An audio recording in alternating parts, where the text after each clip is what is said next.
The question. The question is, when we do these N of 1 analyses, do we have insight into what's going on, like the etaology, like, where does it come from? And so basically, so I'm giving an example from a different disease, but so people coming through the Airveil program. So one individual, unfortunately, she was diagnosed with stage 4 pancreatic cancer.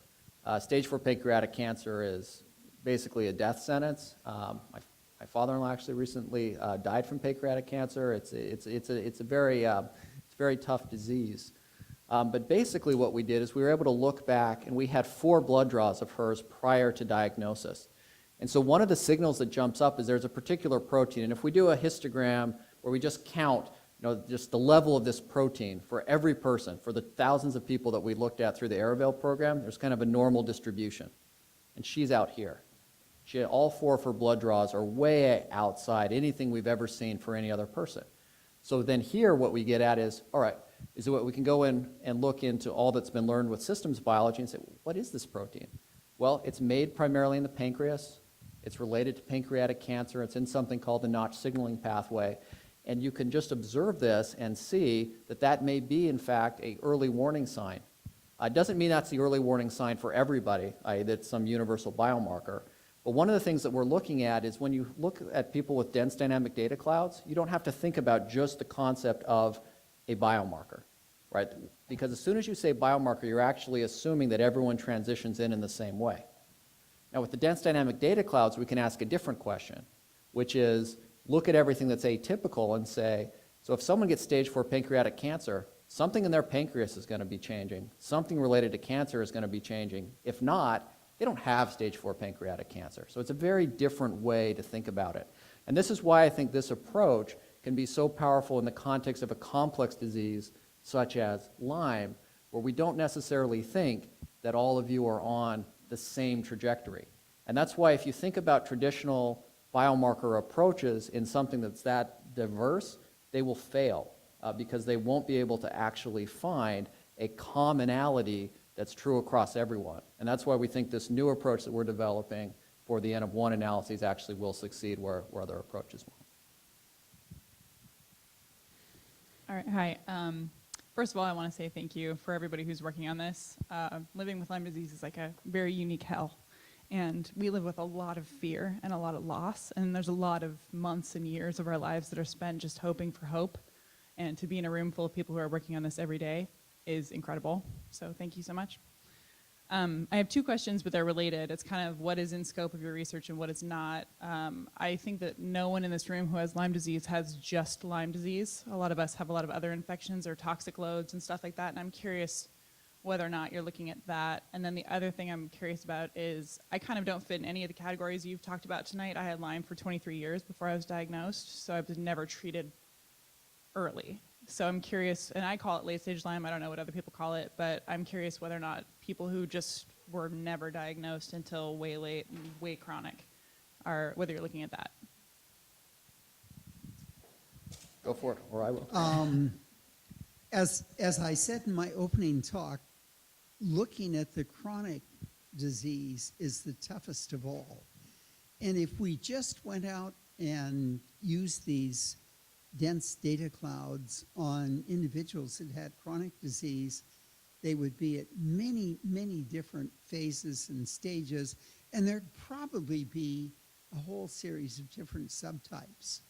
So my own feeling is what is really key for understanding the chronic disease is, again, to follow even a handful of individuals that go through acute and post-treatment right on into chronic and follow them in exactly the ways that Nathan talked about. Because what I think we'll see is as we follow this longitudinal course, there will be a whole series of discrete transitions that are marked by these unusual analyte perturbations or network perturbations or whatever. And for each of them, we'll have a shot to think about diagnostic approaches that maybe could prevent individuals in the future from going further down that path. That's the ultimate. In a sense, if we study transitions and can reverse them, that's the preventive medicine of the 21st century. So that's what we're really going to try and do. Now, chronic disease is difficult enough that we may end up trying to get 50 or so patients at various stages and just follow them and see what, it'll be 50 N of 1 experiments. And I mean, a really interesting question is, do they proceed in similar or discretely different pathways? And, you know, one of the problems with chronic Lyme disease is there are a lot of other chronic diseases that mimic them. So one of the very first things we have to be able to do is to develop biomarkers to say, this is chronic fatigue syndrome, this is Y syndrome, this is chronic Lyme disease. And I think we have the tools to do all those things. It's just a matter of getting individuals who are willing to have the dense phenotype and let us follow through as we've described. Hi, quick question. We talked a little bit about this at the beginning, but I'm sure as everyone here who's a chronic Lyme sufferer knows, the topic is polarizing in the scientific and medical community. And the question is, are you seeing attitudes shift from when you began this research? And is there starting to become more of an acceptance that this is an actual thing and there is an actual problem? I can address that since I've had a few combative people.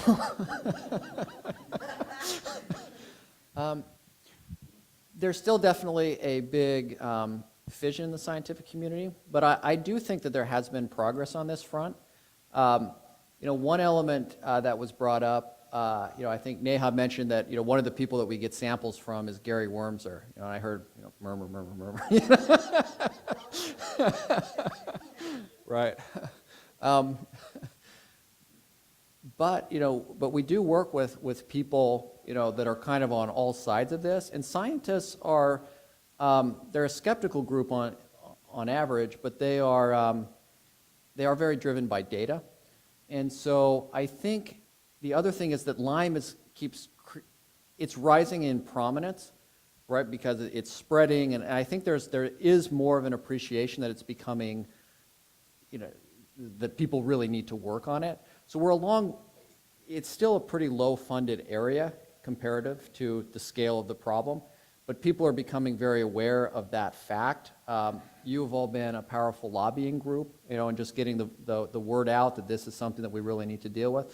So I'd say there's still that chasm, but it feels like it's getting closer. And I actually think with working alongside with a number of the people that have been, you know, those top skeptics, you know, to the level that we start getting data around this, and if we can actually find a mechanism that says, here's how it transitions, here are the various ways, here's this N of 1 analysis where we can watch it, that would be very transformative, because if scientists can see how it happens, then belief will really follow that. Well, and Nathan made the point that Gary has changed his mind on some of these things too. And I think that's true of a lot of physicians in the Lyme disease. I think many of them were just holding the fort down and not thinking in any creative way about how to go someplace. But, for example, the biomarkers we have now that let you distinguish acute Lyme disease from normals has impressed people. Or the markers that suggest you're going to go on to post-treatment chronic Lyme disease. So I think what is really going to convert the field is good hard science and providing the tools that are going to help patients. That'll win over most physicians. Now, I will say out there, in the chronic Lyme disease category, there are real kooks that I'm not sure really believe in science in some ways. And I think we just shouldn't worry about them. But don't get seduced by them.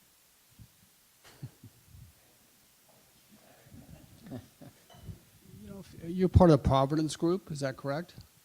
You're part of the We have, Providence system? ISB has an affiliation with Providence, that's correct. So if I were to ask a infectious diseases doctor to come down here from Swedish or anything and ask him if I have Lyme disease, what do you think they would say? Well, I can say we've kind of interrogated the Swedish infectious disease people, and there aren't many that are involved with Lyme disease at all. Right. But I think that's going to change. I mean, So it's kind of the Western medicine thing. It's kind of it's my own personal, Western medicine, there's nothing wrong with you. And naturopathic world, everything's wrong with you, right? And so if I ask 10 different people, naturopaths, Lyme doctors, I get 11 different opinions. And maybe this is a Dr. Marra question. How do you tackle that when you have so much diversity? How do you diagnose? How do you treat?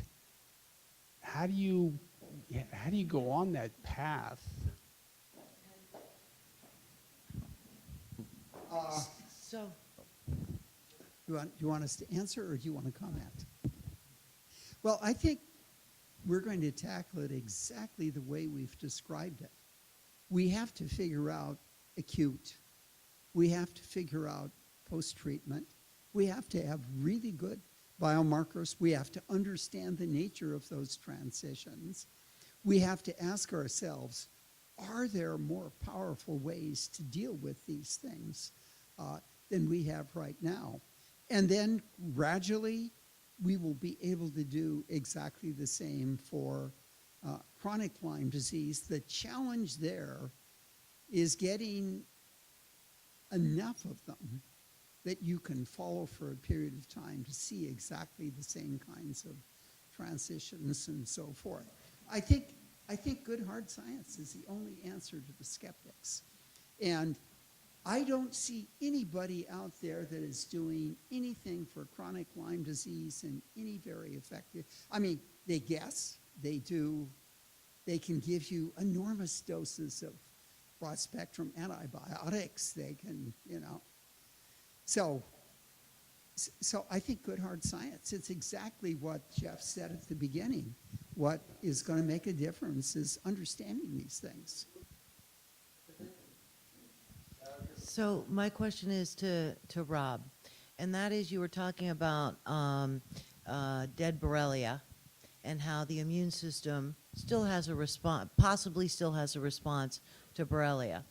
One of the tests that I use is a urine DNA PCR test that will come up and say positive for Borrelia burgdorferi, Borrelia miyamotoi. But I don't know if that DNA is alive or dead. And so I'm assuming it's alive because the person that's in front of me has A, B, C, D, E, F, G that I know from experience is caused by that bacteria. But I don't, so can you talk about that? I would agree with you that it's alive, because if you're continuing on with your life, you don't have a reservoir that just slowly depletes itself away. This thing is continually turning over. And the big quandary at the moment is, where is it residing? Some of the physicians think it's residing in the synovial fluid, in the joints, things like that.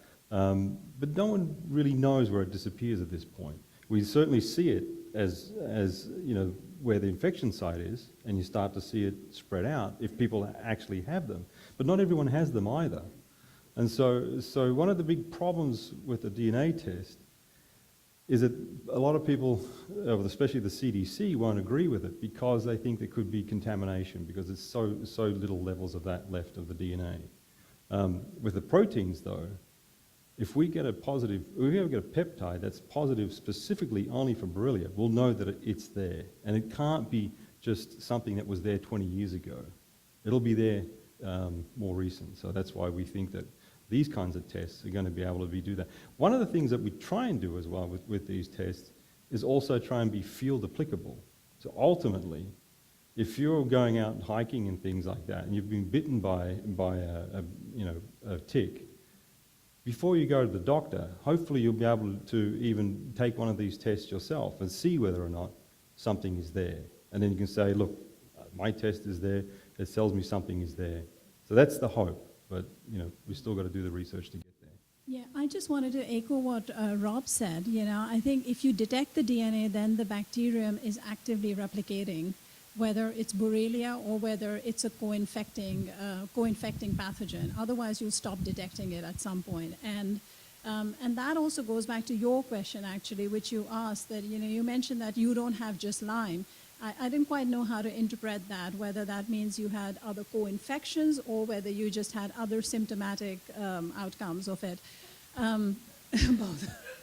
Well, they generally would go together. So, with regard to the co-infections, it's tricky because they can be so diverse and they can be relatively rare. And so getting a cohort of individuals that has enough of that particular co-infecting agent is tricky. But again, going back to the dense dynamic data clouds and the longitudinal immunological analysis, if you look at each individual as its own trajectory, you can start to tease out some of those things, essentially. And fortunately, although our study currently doesn't include people with chronic Lyme, and that is the current focus, essentially, we'd like to get there, essentially.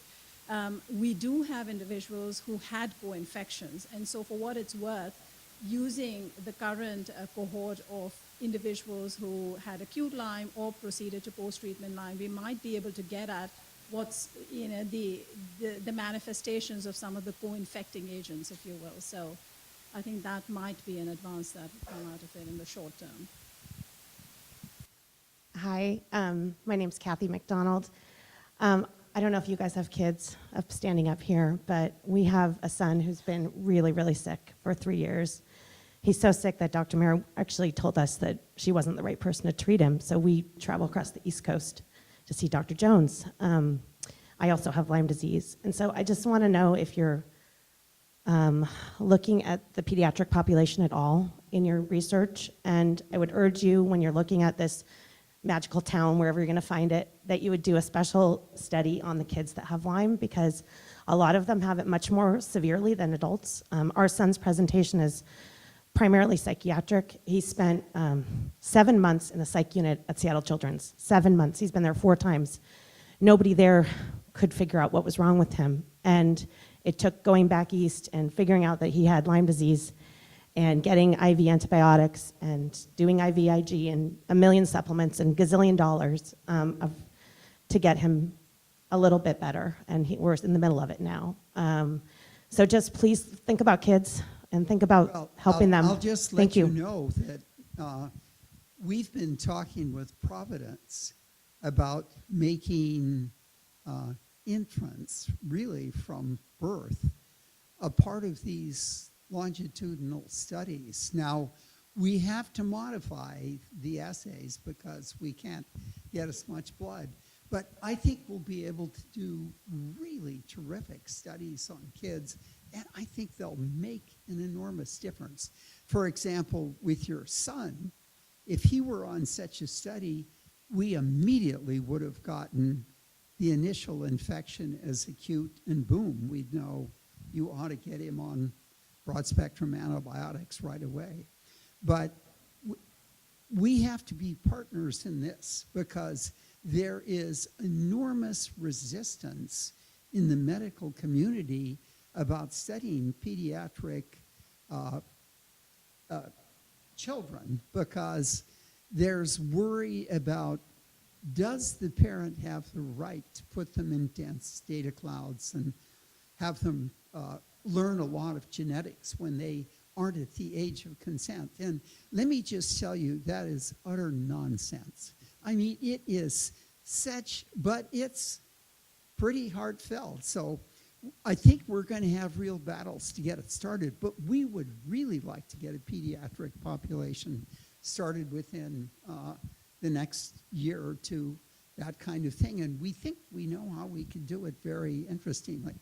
And you know, in kids, there are a lot of failures to thrive that with these data clouds could be explained really in a simple and straightforward fashion. And in some cases, you could really do something. In other cases, it may be harder, but it's a crime not to do children, just as we do adults. I agree. Yeah, I just wanted to say, I think it's very important that children be involved because they're reportedly So exposed. so much more exposed, 3 times more exposed. They're the ones closest to the ground. They're the most at risk, and with an epidemic that is growing incredibly fast, is now the number 1 vector disease, number 2 infectious disease in America. It has been kicked to the can by our nation, with our nation's resources. The NIH funding only spending $22 million 2 years ago on research, $29 million last year. We're the forgotten ones. Yeah. And the kids are suffering, and our children in the future are only going to suffer more. So thank you so much what you're doing. We're really, really grateful for all the work Well, you're... I think we really could work together on this. What you might think about doing is putting together a committee that could really strategize on how we could bring awareness to the funding agencies and so forth, because I think that hasn't been done very effectively now. And if we got the right people, it could be a very powerful motivation to start putting reasonable resources. And those are pathetic resources. There's no question about that whatsoever. So maybe we can partner together in some of these things where we could hope for more resources to take on these very big, hard, challenging problems. And you could hope that your disease is taken seriously nationwide, not just in a few regions. Yes. So you mentioned 3 different sort of subclasses or groups of categories of symptoms: the chronic stage, the post-treatment stage, and and then classic chronic. The acute stage, post-treatment, and chronic. Yeah. Well, I think there's a 4th class, and that's those people who were never treated, because the people you're talking about are people who did get treatment, and then you follow them through that until the chronic stage. But I'm wondering how confident we are, or you are, that the people who never got treatment will be Different. will be the same as the chronics, because they may have had that bacteria in their bodies for months or years before it finally left, if it ever did. And so the effects will be somehow different. And I'm wondering if you have a plan for kind of integrating that group of people into this issue. Well, the people that never got treated will have these biomarkers that I've talked about, and we'll see those absolutely clearly. And yes, we would integrate them into this to see if the course of their disease is fundamentally different from, say, those that were treated yet went on to Right. post-treatment. Yeah, those with the data clouds, those would be So does that mean, straightforward unfortunately, things. it's unlikely that you'll find someone that you can start studying, you can start the data clouds before they had anything happen, and then they somehow pass through all of this without ever showing up and getting treatment and so forth.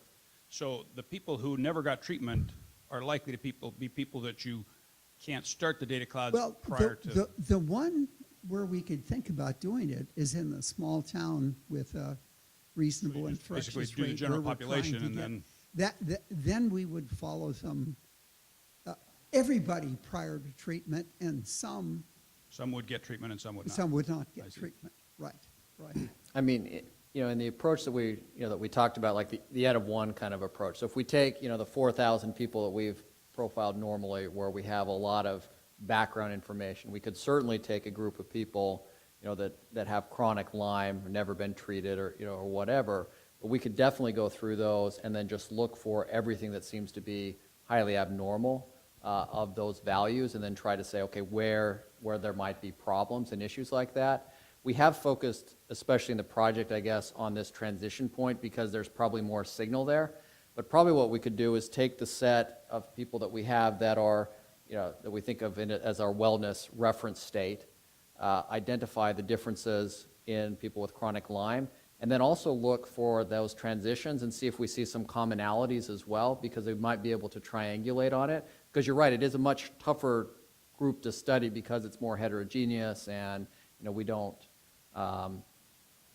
it would probably take a larger kind of study to try to tease that out. But it's certainly not, it's certainly a possibility to do that for sure. The other thing I would add to that is that many times people who don't get treated early on just show up with very severe symptoms, so they'll show up in the clinic with things like facial palsy or something, or, just cerebral symptoms straight on. And so the other way is to actually get a well-defined cohort of patients by collaborating with a clinician who actually deals with disseminated, so chronic, as you defined it, Lyme can be disseminated or it could be chronic. I mean, when it's disseminated, it's generally going to show up as these really acute symptoms where you show up with like facial palsy and these severe symptoms. In other cases, it can just transition to a more chronic state that is still a lot of symptoms and discomfort, but not the ones that you would put into the category I just described. But, there are clinicians out there who, for instance, there's one at Columbia who works with such individuals. And so the other way would be to actually recruit a very well-defined cohort of individuals. And I say well-defined with a grain of salt because, it's difficult to say how well-defined they could be, but in working with a clinician, you definitely know that they are Lyme disease patients because they've been clinically diagnosed and had all the diagnostic tests that define Lyme disease. They could still be at different stages of their infection and their immune response, which adds a little bit of heterogeneity into the study, but that's something that one can definitely deal with if one has a large number of patients with that diagnosis enrolled into the study. So I think that's definitely another way to go in addition to the well-defined data clouds. Which disease states comprise the most established models of these N of 1 data clouds that are used for analysis, and are there any particular disease states or conditions you're using to model what you're doing after? Yeah, that's a great question. So I'll first say that when we started this, that we started a cohort that was disease agnostic, because what we wanted to do ultimately was to get hundreds of thousands of people into this program so we could see the early warning signs for all the major human diseases and try to develop ways to predict them and prevent them. So it was kind of an audacious goal to start with. That said, we do focus more on very common diseases because those are just what naturally arise. So diabetes, for example, is one that we've looked at quite a lot because it's very prevalent in the United States, especially if you go to pre-diabetes. Now you're already talking 30 to 40% of the population already. So there's a number that we look at like that. We have aggregated a number of cancers together. We don't have a lot of, thankfully, right, not a lot of examples of any particular cancer, but we have about 40 people who have gotten cancer over the course of this study that we've been looking at.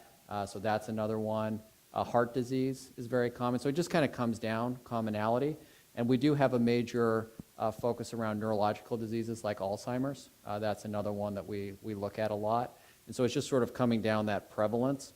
But we're very broadly interested in this. And we do study every single disease transition we study. So no matter whatever disease it is, it goes, we look at it. Thank you. Yeah. A few more questions?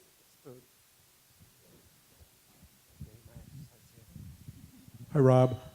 You mentioned that you've collected different Borrelia, I'll call them samples or specimens. Isolates in different places. So Lyme disease ain't Lyme disease.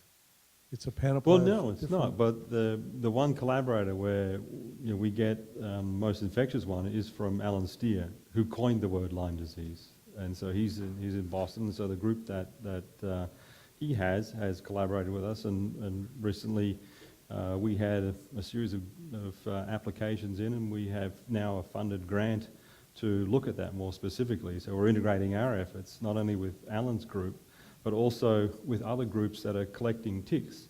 So I have a group in Mississippi that goes out, and Andrea Varela Stokes, she goes out and actually knows where the ticks hibernate, and so she collects them all. And then she has another collaborator that is looking specifically at those interactions of the Borrelia with the tick. And so she's isolated tick gut cells. And so that's what we're getting out of this grant as well. So we're going to get the tick gut cells. We're getting all of these isolates from different regions. And so bringing this together, we can get more of a holistic picture of what's really going on. And with the technology that we have here at ISB, with the deep sequencing, both of the genome, the proteome, and we're also looking at the metabolome to a certain extent as well, that we can get a better picture of what's going on. And we can see, so one of the things that probably you don't know is that the genome of Borrelia is really only one chromosome, but it has a whole bunch of plasmids, which are these either small circular sections or small linear sections. And depending on its virulence, some of those sections may be disappeared. And so as they become more and more grown out into the lab, they toss out these ones. But these become very important. They become very important to understand on an immunological point of view. But for us, it's also important, are we missing something? What do we know? Because they become less virulent, they become, they only have enough energy to keep the things that they need to keep alive, but not when they have to go through this cycle of the mouse to the deer, and then back into a tick to be bitten by, you get bitten by. So those are the sorts of things that we try and do, is collect these isolates and to understand what's really going on. What has changed with these ones? One of the fascinating things that came out of the genome study is the Borrelia. We can take the genomes of all bacteria and we can do basically a genealogic tree of relationships. And what we find about Borrelia is it is on a branch way off here, way different from almost all other bacteria, except other spirochetes populate this branch. So why are they so different is, really a deep, fascinating question that we'll be able to get to in some time. One thing I wanted to add to what just Rob and Lee just said was that Borrelia has so many different plasmids, and as it gets cultured in the lab, it starts to lose them. And classically, the strains of Borrelia that have been used in the lab are the ones that infect mice, because most experiments in the lab are done on mouse models. And because the plasmids that comprise the strains that are trophic or that infect mice versus infect humans can be different, and because plasmids can be lost in lab strains, the results that you get out of mouse models are so completely different from what you get in humans, which actually just echoes this need to do this study in humans with strains that are found in the wild and that infect humans in the wild. And it's part of the reason why a lot of Borrelia research is not nascent by any means. People have worked on Borrelia burgdorferi in mouse models for many, many years.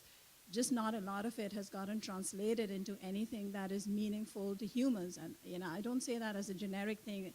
In some cases, the mouse model very well mimics human disease. This just happens to be a pathogen that has evolved to possess totally different plasmids in the human versus the mouse pathogenic state and lose them as it grows.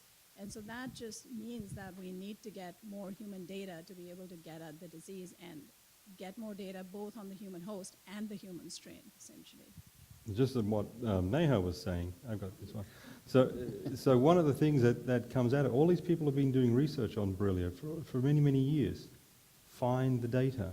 There's nothing out there. It's all in publications, written down, but can you actually get to the data to find out what they've actually done and use that data again? It's not there. And so one of the legacies, really what Lee's put together here at ISB, is that all the data we produce, all the results that we produce, even all the software we produce is all open source.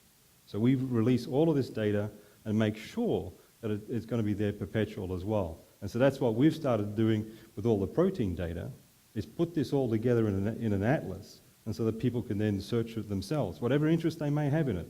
We have no restrictions whatsoever, but we make sure that data goes out to the public, and we use what we need to be out of it. If someone else has another need for it, so be it. So here's our last question. Okay, thank you. Wow. So I think it's a Nathan question. Okay. I'm interested in the dense term, the dense data cloud. How dense is it? How many data points? And how variable are they? Are they all biomarkers? Are they, how wide of a spectrum of of assessment are you doing with people? Yeah, so in terms of, it can mean different things because we can adapt it more densely to certain diseases. But typically, we would measure a couple thousand variables that are dynamic out of the blood. And then, of course, we do whole genome sequencing typically. So if you want to count all of those, as Lee does, then you'll have 6 billion there. So you've got a lot of different aspects of the sequence in that way. But it's about a couple thousand measures that we make. So does out of that the make it blood. very expensive? It is somewhat expensive. So typically, this would cost, it depends how many time points we do, but in our typical way that we do this, it might cost like $3,000 a person per year or something like that. Part of that money that goes to the genome, so it can come down. But we do, if we're doing metabolomics, proteomics, things like that, it's in that ballpark in terms of making that density of measures. So, Susan, join me in front of everyone. We'll all be standing here together. As she says, It's too much. So I just have to ask, is everyone more hopeful? Raise your hand if you're more hopeful. Then you know what? Then I've done my mission.